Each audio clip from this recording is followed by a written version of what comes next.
नमस्कार दोस्तों, मेरे प्यारे बच्चों, मैं मनीष जोशी।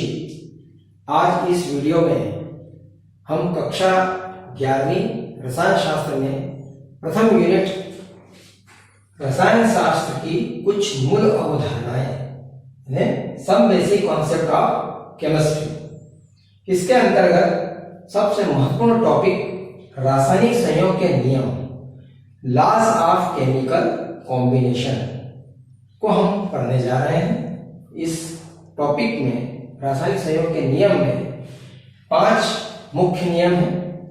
द्रव्यमान संरक्षण का नियम, law of conservation of mass, second नियम है स्थिर अनुपात का नियम, लॉ ऑफ कांस्टेंट प्रोपोर्शन, और तीसरा नियम है गुणित अनुपात का नियम, लॉ ऑफ मल्टीपल प्रोपोर्शन, और चौथा नियम है गैलुसेक का नियम, गैलुसेक का गैस आयतन संबंधी नियम, और पांचवा है एवोगैड्रोस लॉ या एवोगैड्रो नियम। ये पांचों नियम परीक्षा के एग्जाम के हिसाब से बहुत महत्वपूर्ण है। आइए अब प्रथम नियम देखते हैं। सबसे पहला नियम है द्रव्यमान संरक्षण का नियम, law of conservation of mass. इस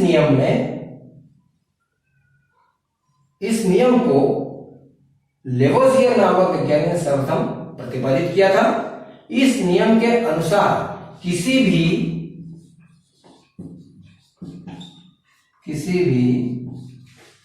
रासायनिक अभिक्रिया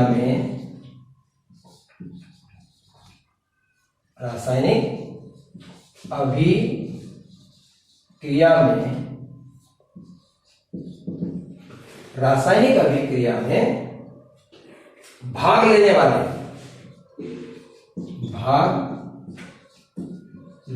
वाले पदार्थों की मात्रा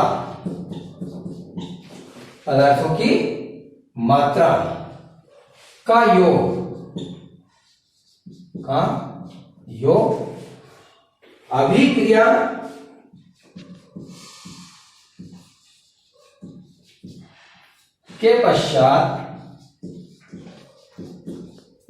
पदार्थों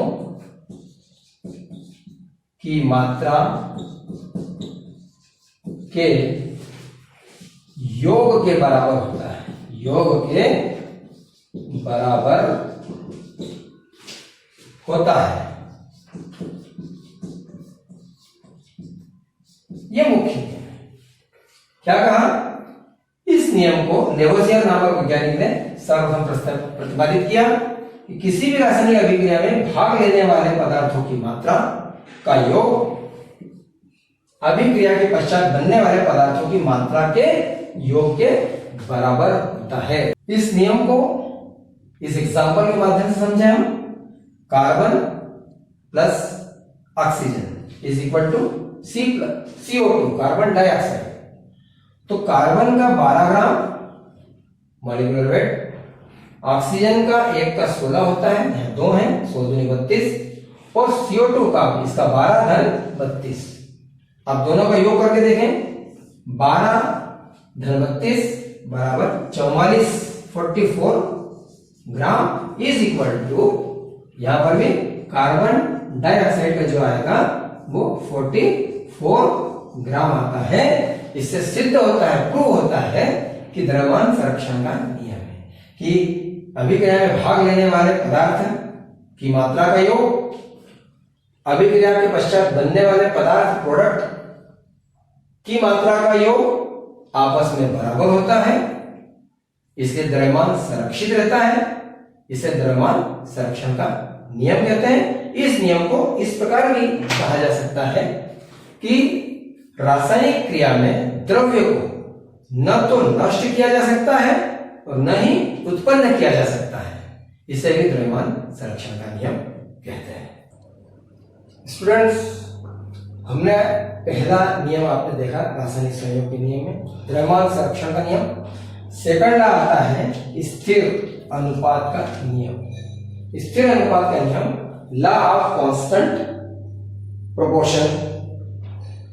यह नियम प्राउस्ट नामक वैज्ञानिक ने दिया था। प्राउस्ट नामक वैज्ञानिक ने प्रतिपादित किया था। इस नियम के अनुसार, देखें, इस नियम के अनुसार प्रत्येक रासायनिक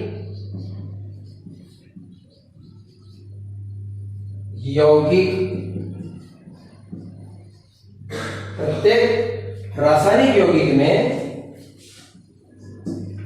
उनके अवयवी तत्व भारानुसार सदैव एक निश्चित अनुपात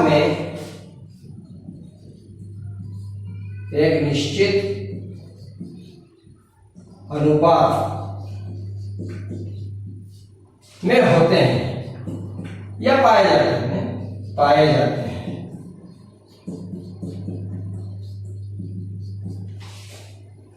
चाहे वह यौगिक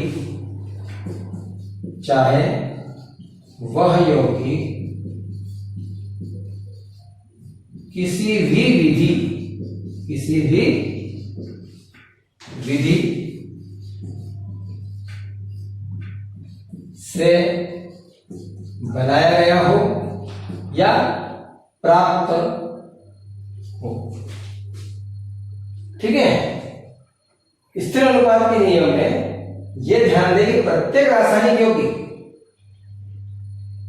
केमिकल कंपाउंड, प्रत्येक रासायनिक यौगिक में उनके अवयवी तत्व, इसको समझना होगा, जिनसे मिलकर बना है।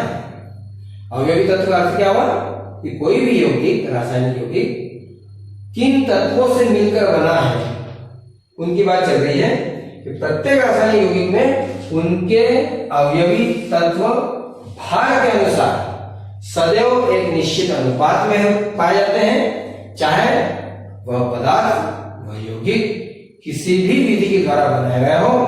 उदाहरण के देखिए, एग्जांपल, H2O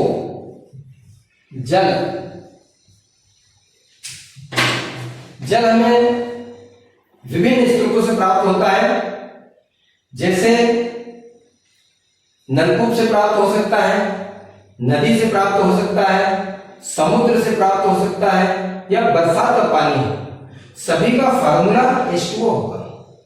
या फिर प्रयोगशाला में हाइड्रोजन व ऑक्सीजन के संयोग से वाटर मॉलिक्यूल बनाया जाए या पानी को बनाया जाए। ऐसी विभिन्न विधियां हैं प्राप्त करने की, लेकिन सभी का फार्मूला यही होगा, H2O। जल का सूत्र क्या है? H2O। अब इसमें हम, ये अवयवी तत्व है जल के, ये इनमें एक निश्चित अनुपात होना चाहिए भारानुसार। ये हम देखें, हाइड्रोजन का 1 होता है परमाणु भार, यहाँ 2 है, इसलिए मैंने 2 लिखा, 2 अनुपात। ठीक है। और ऑक्सीजन का वास्तव में 16 होता है, तो 2 अनुपात 16 आएगा। इसका और सरल या करके हम लिख सकते हैं, इसका आधा 1:8, 1:8। हमेशा जल किसी भी विधि से प्राप्त किया गया हो, उसमें भार के अनुसार उसके अवयवी तत्व एक निश्चित अनुपात में पाए जाते हैं। इसको हम स्थिर अनुपात का नियम कहते हैं।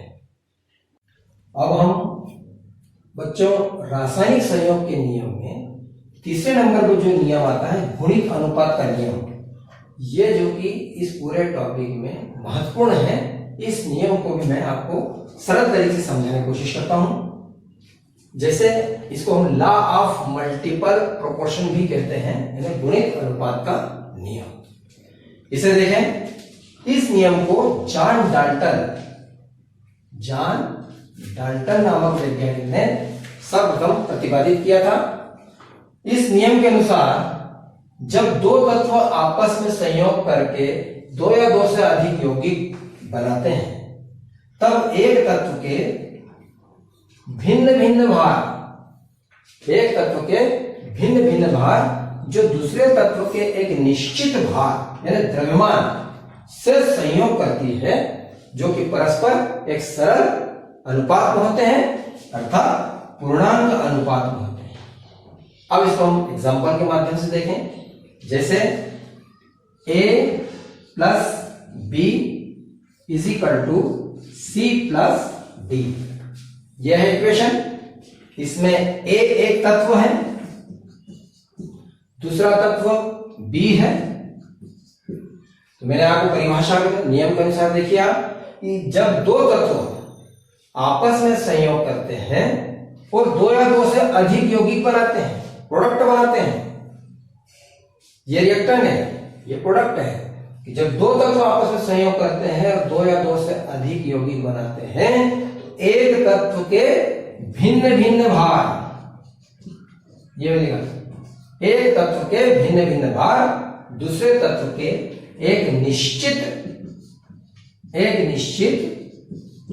भार या द्रव्यमान के साथ संयोग करते हैं और उनमें एक सरल अनुपात होता है अर्थात पूर्णांक अनुपात होते हैं।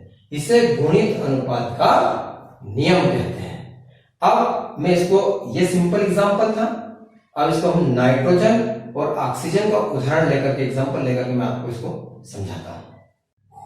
बच्चों, गुणित अनुपात के नियम को नाइट्रोजन व ऑक्सीजन का एग्जांपल लेकर के बहुत सरल तरीके से इसको समझा जा सकता है। जैसे हम समझे कि नाइट्रोजन व ऑक्सीजन आपस में रिएक्ट करके दो या दो से अधिक यौगिक बनाते हैं। कौन कौन से यौगिक? एक सरल तरीका हम देखें। N2O nitrous oxide, NO nitric oxide, N2O3 तीन है ऑक्सीजन, इसलिए नाइट्रोजन ट्राइऑक्साइड, ठीक। N2O4 चार है ऑक्सीजन, इसमें नाइट्रोजन टेट्रा ऑक्साइड, और नाइट्रोजन चूंकि इसमें 5 है इसलिए नाइट्रोजन पेंटा ऑक्साइड, ठीक। ये यौगिक बनेंगे। अब इनमें नाइट्रोजन व ऑक्सीजन में भार के अनुसार इसमें अनुपात चेक करें। इस नियम के अनुसार नाइट्रोजन का परमाणु भार 14 होता है, 14, और एक ऑक्सीजन का 16 होता है, यह आता है। तो यहां देखें, चूंकि नाइट्रोजन दो हैं इसलिए 14 2 जा 28, इसलिए यहां पर 28 लिखा है। अनुपात रेशो 16, यानी ऑक्सीजन 1 है इसलिए हमने ऑक्सीजन का 16 होता है, इसलिए यहां पर 16 लिखा है। 28 अनुपात 16, या इसका और सरल करें तो इसका आधा किया 14 और इसका आधा किया 8। यहां तक ये सरल हो सकता है। अगला देखें उदाहरण, नाइट्रिक ऑक्साइड NO, एक ही नाइट्रोजन है इसलिए 14 और एक ऑक्सीजन है इसलिए इसका रेशो 16। या इसका और सरल करें तो 14 का 14 ही रहेगा और 16 का भी 16 ही रहेगा। तीसरा देखें, नाइट्रोजन ट्राइऑक्साइड, नाइट्रोजन 14 2 जा 28 यानी 28 अनुपात 48, एक ऑक्सीजन का 16 होता है, 16 या 48, इसलिए यहां पर हम 48 लेंगे। 28 अनुपात 48, इसका सरल 28 का आधा तो 14 हो गया, 14 हो गया, 48 का आधा 24 N2O4 में देखें ऐसा कैसे, 28 अनुपात 64 64 लिखा है, 4 है, सोचो 64 ये लिखा। इसका हम सरल करें, 28 का आधा 14 और 64 का आधा 32। ठीक इसी प्रकार N2O5 नाइट्रोजन पेंटाऑक्साइड में नाइट्रोजन का तो 28 आ जाएगा, 14 दूनी 28, और अनुपात क्योंकि 5 है, 16 5 80, यहां पर आ जाएगा 80। इसका सरल आ जाएगा 14 अनुपात 40, इसका तो आधा हो जाएगा 40 और 80 का हो जाएगा 40, इसका तो आधा हो जाएगा 14 और इसका आधा हो जाएगा 40। अब हम जो नाइट्रोजन के तो हमने भार देख लिए, अब ऑक्सीजन का सरल अनुपात देखें, 1 अनुपात 2 अनुपात 3 अनुपात 4 अनुपात 5, ये निकाला हमने। 8 1 जा 8, 8 2 जा 16, 8 3 जा 24, 8 4 जा 32 और 8 5 जा 40, ये आ रहा है 1:2:3:4:5, है ना। तो ये हमने नाइट्रोजन और ऑक्सीजन को इस प्रकार से हम निकाल सकते हैं। आप देखिए ध्यान से, ये वाली रो पे देखिए आप, या वाली, फिर से मैं एक बार रिपीट कर रहा हूं गुणित अनुपात का नियम इस माध्यम से कि ये नाइट्रोजन है और ये ऑक्सीजन है। इससे आपको समझ आ जाएगा कि जब दो तत्व आपस में संयोग करके दो या दो से अधिक यौगिक बनाते हैं, जब दो तत्व आपस में संयोग करके दो या दो से अधिक यौगिक बनाते हैं, तो एक तत्व नाइट्रोजन के एक तत्व के द्रव्यमान समान होते हैं और दूसरे तत्व के भिन्न भिन्न होते हैं।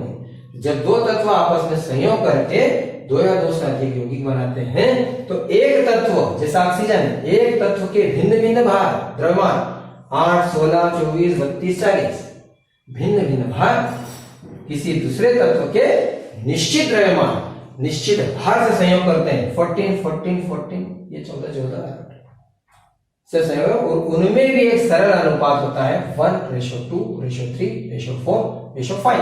ऐसा लिख सकते हैं हम 1:2:3:4:5। यह है गुणित अनुपात का नियम।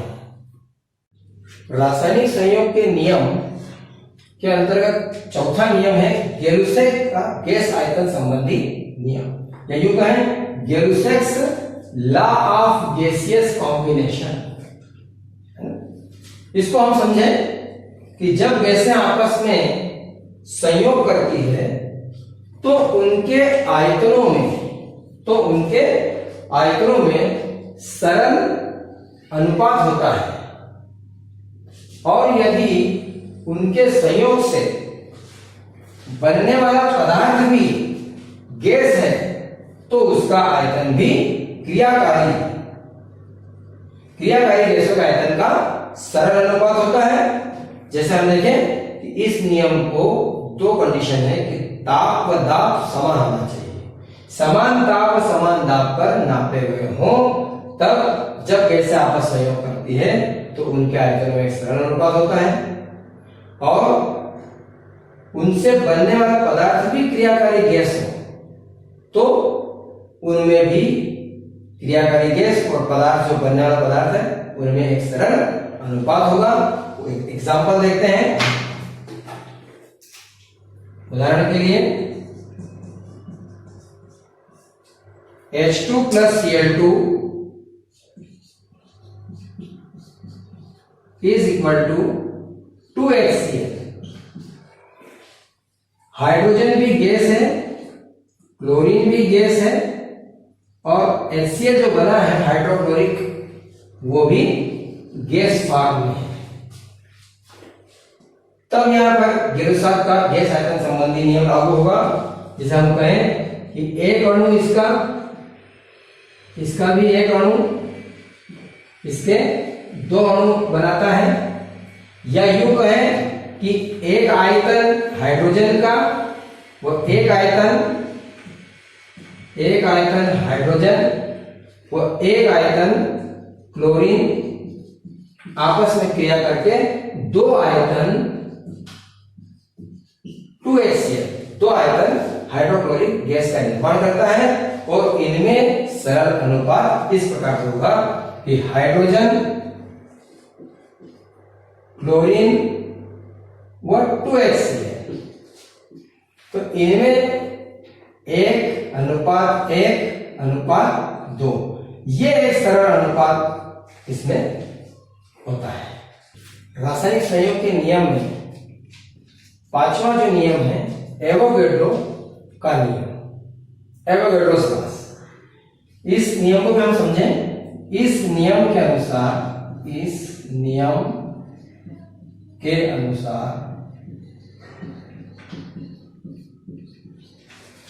समान ताप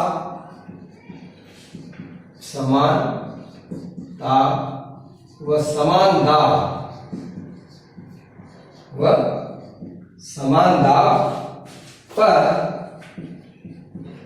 सभी गैसों के आयतन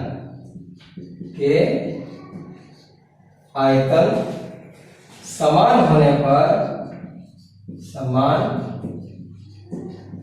पर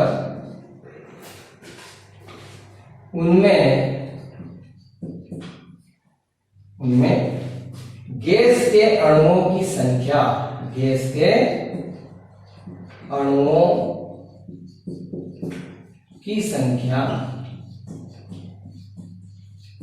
समान होती है। ये है समान होती है, ये नियम है। इस समानता व समान दाब पर सभी गैसों के आयतन समान होने पर उनमें गैस के अणुओं की संख्या भी समान होती है। ये इसका नियम है। अब इसका एक उदाहरण देखें, एग्जांपल। समानता व दाब पर 2-2 लीटर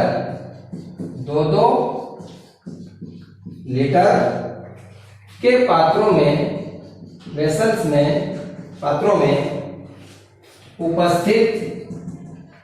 उपस्थित कौन कौन सी गैस है? H2, He, CO2 व SO2। ये 4 प्रकार की गैस है। क्या कहा हमने? समान दाब और समान दाब पर 2-2 लीटर के पात्र में उपस्थित, अलग अलग पात्र में, एक में हाइड्रोजन है, एक में हीलियम है, एक में कार्बन डाइऑक्साइड है और एक में सल्फर डाइऑक्साइड गैस रखी हुई है। तो ये हम देखेंगे कि हाइड्रोजन, हीलियम, कार्बन डाइऑक्साइड और सल्फर डाइऑक्साइड गैसों के अणुओं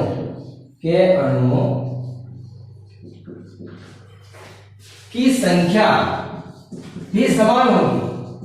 क्या भी समान होती है। भाई एक वेसल पात्र लिया, उसमें हमने हाइड्रोजन गैस रखी। दूसरा पात्र लिया जिसमें हमने He हीलियम गैस ली। ऐसे ऐसे दूसरे पात्र लिए, उसमें कार्बन डाइऑक्साइड लिया। चौथा पात्र लिया, उसमें सल्फर डाइऑक्साइड गैस ली, जिसमें 2-2 लीटर रखी। ये 2 लीटर, ये 2 लीटर, सभी 2-2 लीटर। उनमें अणुओं की संख्या भी समान होगी। इतने मोल उसमें अणुओं की संख्या भी समान होगी। यह है एवोगैड्रो का नियम।